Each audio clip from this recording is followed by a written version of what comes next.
and welcome to the Kink Perspective. My name's Chris. I'm a psychotherapist and consultant. On today's show, I'm going to dive into a topic that affects a lot of people, but's often misunderstood or even overlooked. Today, I want to talk about controlling partners and the way that they isolate you from your friends, your family, or even from connecting with other people of the opposite sex or maybe even inside of our own community. Today, I want to really start by understanding control in relationships and really what that means and what it's all about. So let's start by understanding what we mean by when we talk about control in relationships. A controlling partner often manifests their behavior through actions when they initially seem like they care deeply about you, right? It might begin with seemingly harmless requests like asking you to spend more time with them and less with your friends. Now that might seem a little bit reasonable in the beginning when we're getting to know somebody, but these early signs of control are often subtle and they can be easily mistaken for maybe even affection or concern. Now over time, these requests can escalate into demands, restrictions, or even outright isolation. But why does this happen?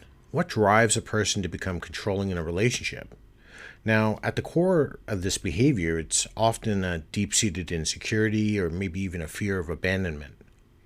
The controlling partner may struggle with feelings of inadequacy or have an overwhelming need to assert dominance as a way to protect themselves from any perceived threats. Now, this need to control can be rooted in their own past experiences, perhaps. Maybe they were betrayed or hurt in previous relationships, or maybe they grew up in an environment where power and control were central to those dynamics. But I do want to state that while I'm explaining what this behavior is, at no given moment am I going to ever justify it. That's all I actually really do in my job is I tend to help explain so we can understand behaviors. And that's what I'm doing here, so we can gain an understanding of maybe what we're looking for or some signs to be out on the, to be observant for when we get inside of relationships. They're not necessarily flags somebody grew up in a very controlling environment, but it can be something for a moment of pause if you start adding in some of these other factors. Now, from a psychological standpoint, control in relationships can be linked to attachment styles.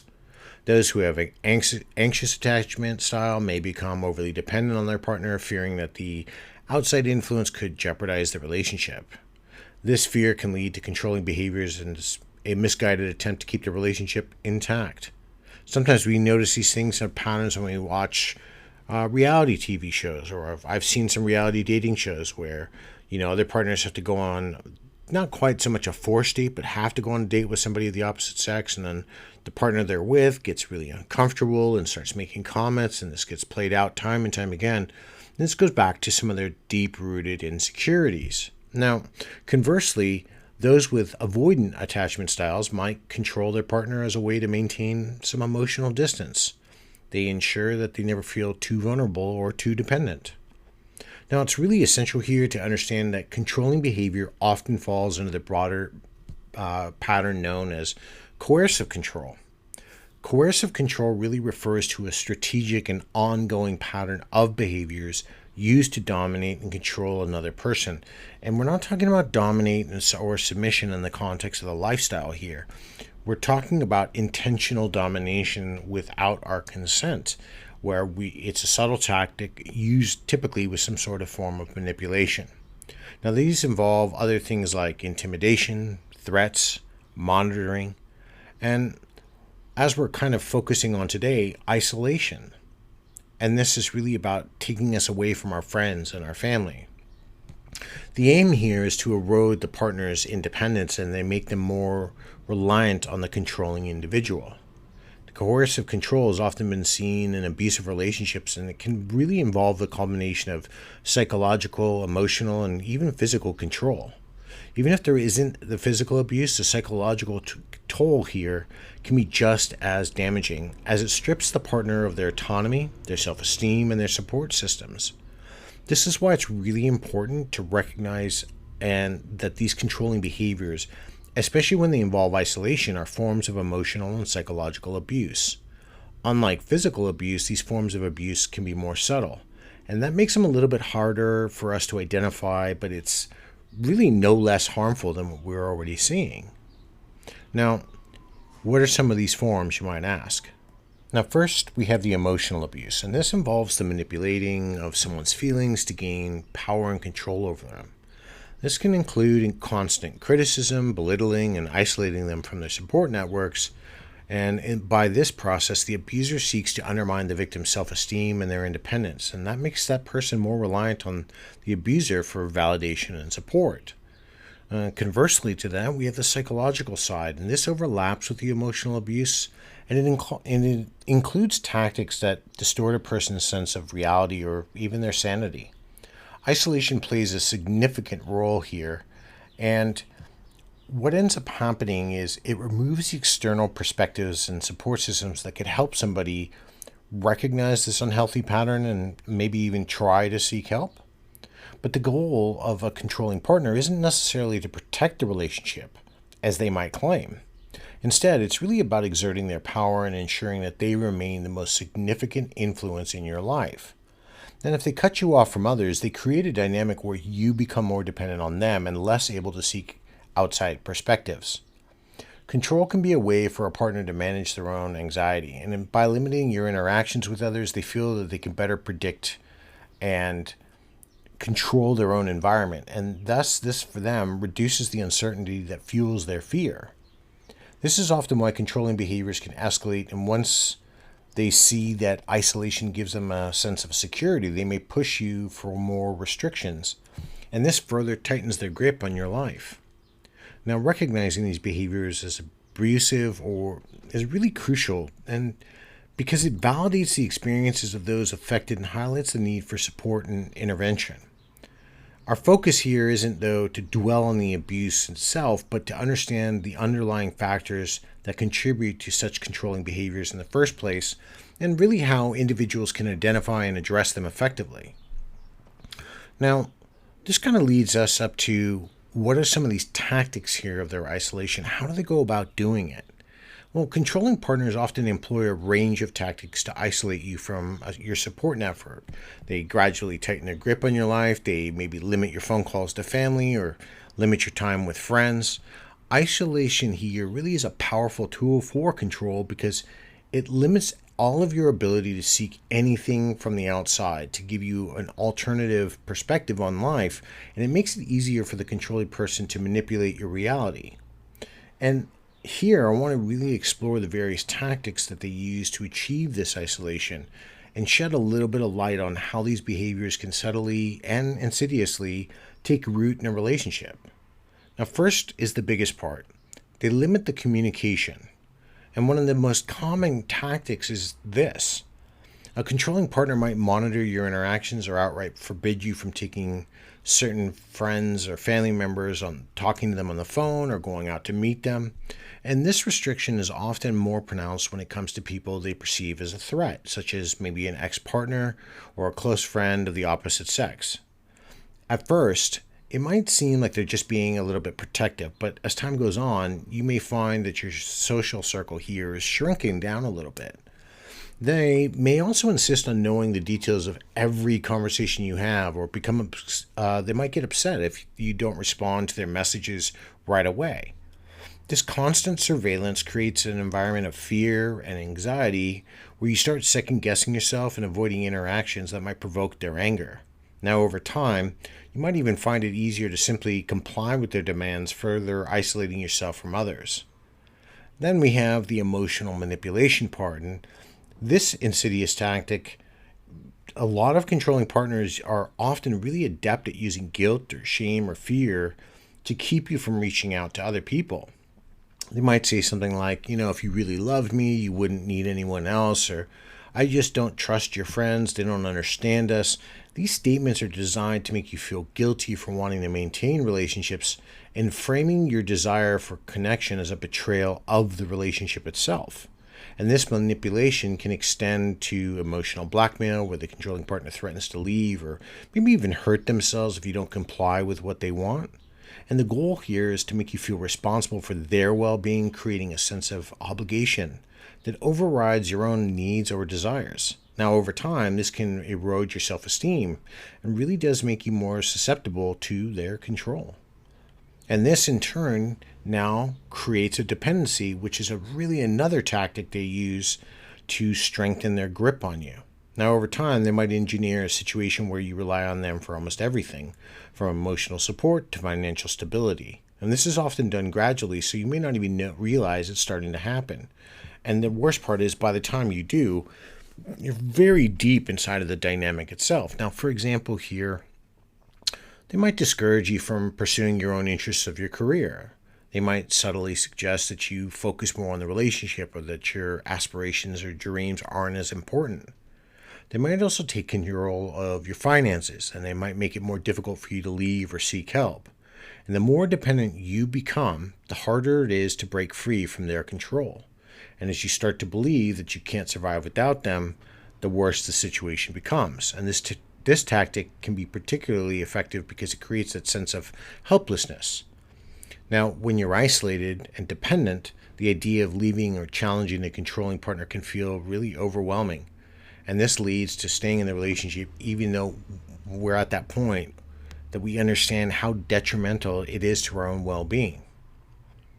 And then becomes kind of bleeds into the next tactic where they really rely on discrediting other people. And they do this because this is a way to really isolate you further from other people in your life. They might do this subtly or overtly discredit the people around you, painting them in a really negative light. This might include making like derogatory comments about some of your friends, or that your family really doesn't care about you, or they might even accuse others of having ulterior motives. By sowing the seeds of doubt for you, the controlling person in your life attempts to make you believe that those around you don't have your best interests at heart and they only want something from you, but conversely, they want to protect you and look after you. Now, this not only isolates you further, but also reinforces the idea here that your partner is the only person you can trust and rely on. Over time, you start to internalize these beliefs, you cut off those ties, and those who could offer support or challenge the control is now eliminated, and the only person you have left in your life is the controlling partner. These are some of the same tactics that are used in cult-like behaviors. So if these sound remotely familiar, that's because you might have heard these before. If you've ever watched anything about cult-like behavior, this is literally the same thing. They invite you in and they start talking about how your friends will never understand. And, if you like this religion, they're going to call you crazy. And why would you be around that type of person? And it snowballs from there. And this tactic here really is damaging because it erodes your confidence in your own judgment. You second guess yourself on everything. And when you're constantly told that others are untrustworthy and that you can't make good decisions, you might start to believe it. And that makes it even harder to reach out for help or even recognize the abuse of the relationship itself. The worst part here is what starts to happen, what become the impacts of the isolation. Now, isolation from friends and family can really have a profound effect on your mental and emotional well-being. When you're cut off from your support network, you lose the external perspectives that help ground you and help make you who you were and are. The loss can lead to really significant issues. First, increased loneliness and maybe even depression. Without a support system here, you might feel profoundly lonely, and this can escalate into clinical forms of depression.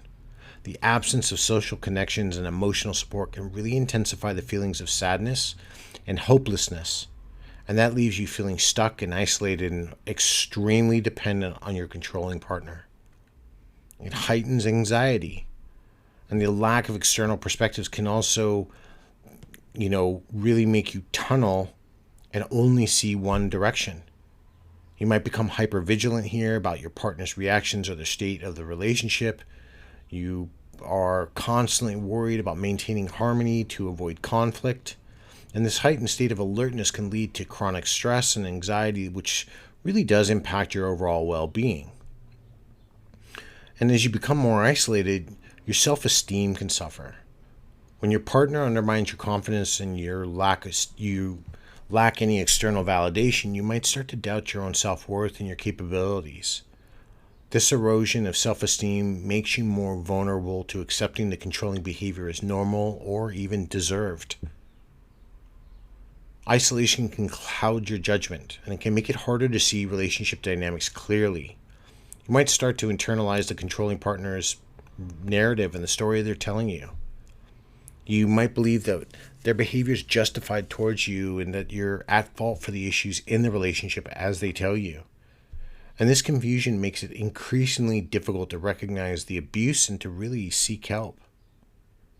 Now, the absence here of support systems creates a dangerous feedback loop where the controlling partner's influence becomes a more pronounced attack against your sensibilities, and any ability you have to make objective judgments is compromised now. This dynamic not only reinforces the controlling behavior, but it also deepens your sense of entrapment and helplessness.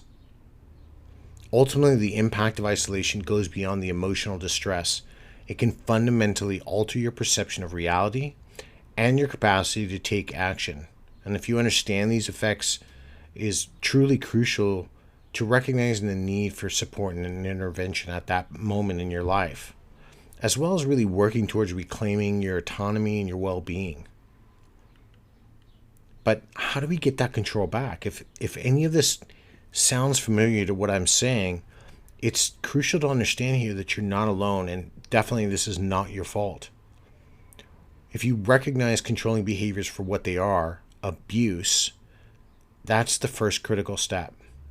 Control and isolation are deliberate tactics used to undermine your autonomy and your self-worth. Acknowledging this can be really challenging at times, especially if these behaviors have normalized over time, but it's essential for addressing the situation effectively. Now, once you've identified this pattern, the next step is to really reach out to someone you trust. And this could be a friend or a family member, or maybe even a mental health professional. Reconnecting with others might be daunting, especially if you've been isolated for a long period of time. But rebuilding these connections is really vital for regaining your independence and accessing your support network when you need it. Especially trusted individuals that can offer you a perspective and validate your experiences and really help you strategize the next steps. And if you establish boundaries, this is also a really crucial component in addressing control. If you communicate clearly with your partner that their behavior is unacceptable and that you won't tolerate it any further, what ends up happening is that they can't handle somebody's fighting back against their control. Because what happens is by setting boundaries, you start to begin to empower yourself, and it loosens the grip of control over you. But it's important to understand that enforcing them can be difficult at times. Your partner's going to react negatively, and it may require some additional support on your end to uphold the boundaries consistently. Now, in addition to setting boundaries, it's important to consider a safety plan or even an exit strategy, especially if you're contemplating leaving that relationship. So here's some things to consider. First, if you feel that leaving the relationship is going to maybe involve some sort of form of danger, create a safety plan, right?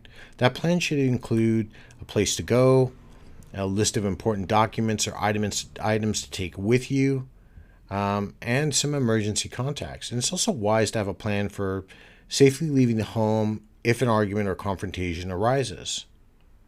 Now, I mentioned documents, but gather and securely store important things such as your driver's license or your financial records or any legal documents you might need. This preparation can make it easier to leave and quickly if necessary. But you need to plan how you're going to leave that relationship considering both logistical and emotional aspects. Now, this might involve finding a new place to live, arranging financial support, or even seeking legal advice if you need to. There's also many organizations that offer resources for individuals in controlling or abusive relationships. These services can provide counseling, legal assistance, and temporary housing. And they can connect you with shelters or domestic violence hotlines for guidance and additional support. Finally, when you're preparing to leave, you need to strengthen your connections with friends, your family, and even maybe some support groups. That support can provide the emotional reassurance and practical help as you really begin to transition out of the relationship. And I probably can't stress that enough, because you're going to need those moments so you don't fall back thinking the only reassurance you're ever going to get is falling back into the same pattern with the partner who's abusive. Now, remember that taking action to address control and isolation is really a process here. It's going to involve multiple steps, and it's going to include developing safety plans and learning how to be a little bit assertive and gradually rebuilding all of these things that have been absent from your life. But be patient with yourself and recognize that this process might be incremental. But the important thing is to take those first steps towards reclaiming your autonomy and your well-being. Controlling partners really do hide behind the guise of love and concern, but their actions reveal a desire to dominate and isolate. And if you're in a relationship where your partner limits your interactions with others, they discredit your friends, or they make you feel like you have no one else to turn to, it's really time to take a step back and evaluate the situation. You need to remember, healthy relationships are built on mutual trust, respect, and support. They don't thrive in isolation. They grow through connection, both with each other and the world around you. Now, if you're struggling with a controlling partner, know that there are resources for people out there that can help you break free and reclaim your life. I know this is a big subject because it touches base on a lot of different things, but I really am just talking about certain forms of isolation. I know I'm going to get some comments going the other direction, but please keep in mind I'm not talking so much. It can be a form of abuse. It's not necessarily domestic violence, because there may not be physical abuse. Remember, emotional abuse is always quite different. That's why we look at coercive control. So, I'd like to hear what the community thinks, if you've ever experienced this, or in any type of relationship, because I haven't really isolated this to one community. This does affect people across the board, no matter what type of relationship you're involved in. But let me know. I'm just gonna leave the comment section open. I'm not gonna really put up any questions on this one, but I'd like to hear what your responses are, what you think has happened. Now, if this is the first time you're listening to me, or if you've recently joined me, please like, subscribe, follow, hit the love button, or rate me, please, 5 stars on whatever platform you're following me on. I really appreciate it. It helps my show grow. I can keep it free. I've never charged 2.5 years. I'd like to keep it free for now, so it's really important if you can just like it and help me get the show growing. Really appreciate it. I do have a book out. It's called Tangled Desires, the intersection between psychology and BDSM. You can get that wherever your ebooks are. I do have a donate button on my profile. You can go there if you'd like, help support the show. I'd greatly appreciate it. Sometimes after 2.5 years, it does take its time for me to put this together. So any support, big or small, is always appreciated. But let me know what you thought about today's show, and if you've ever had any personal stories, or you knew somebody like this affected and you had to help them get away. How did you do it? How did that work out for you or for them? And how did they help regain, how did they gain that autonomy back? Or how did you gain your autonomy back? Love to hear more. Until next time, everybody, be safe, stay kinky.